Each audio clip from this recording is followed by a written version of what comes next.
Premier ministre, hier, à mon collègue qui a interrogé le gouvernement quant à la souveraineté industrielle du pays, le ministre de l'économie répondait sur le sujet de Sanofi et des sites de production du Doliprane qui font couler tant d'encre et de larmes d'inquiétude des salariés tant en Normandie que dans les Hauts-de-France, avoir reçu des garanties d'investissement et de maintien de l'emploi du groupe en France. L'État rentre au capital de la nouvelle entité à hauteur de 2% via la BPI. Très bien. Il y a peu, via la BPI, 150 millions avaient déjà été injectés dans EuroAPI, ancienne filiale de Sanofi, spécialisée dans la production de principes actifs. Les mêmes garanties avaient été apportées, le même discours résonnait ici même schéma, même trajectoire, même destinée. Aucune relocalisation n'a vu le jour de la Seine-Maritime au Puy-de-Dôme.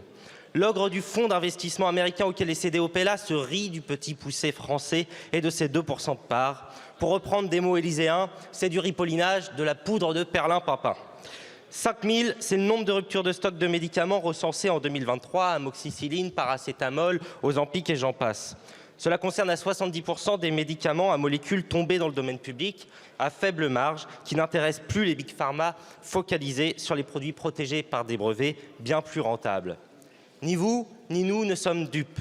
La vocation première d'un fonds d'investissement est d'accroître sa rentabilité et pour ce faire, de laisser reposer cet objectif sur la baisse des coûts de production.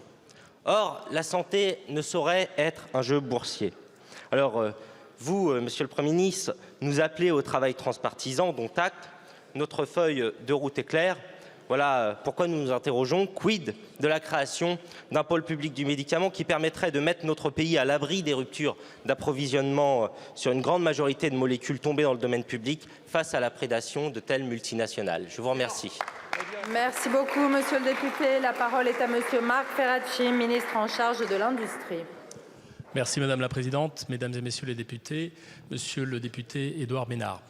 Sur ce dossier, l'État a été présent dès l'origine. Avec le ministre de l'économie Antoine Armand, nous nous sommes rendus très rapidement à Lisieux pour rencontrer les salariés inquiets du devenir de cette opération.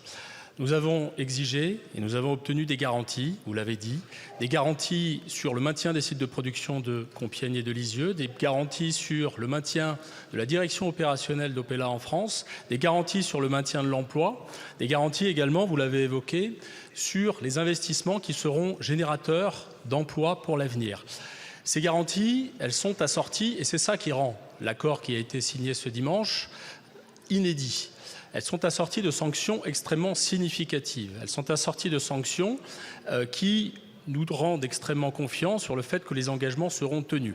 Mais pour que ces engagements soient tenus, nous avons également tenu à ce que l'État soit effectivement présent au capital d'Opella et surtout que l'État ait un siège au conseil d'administration. C'est un élément extrêmement important car le fait de disposer d'un siège au conseil d'administration permet d'accéder aux informations sur la stratégie de l'entreprise, permet d'accéder aux informations sur la stratégie d'investissement, permet d'accéder aux informations sur la stratégie éventuelle de localisation ou de relocalisation. C'est la raison pour laquelle la présence de BPI au conseil d'administration d'Opella était une exigence sur laquelle nous avons été fermes et sur laquelle nous avons obtenu gain de cause.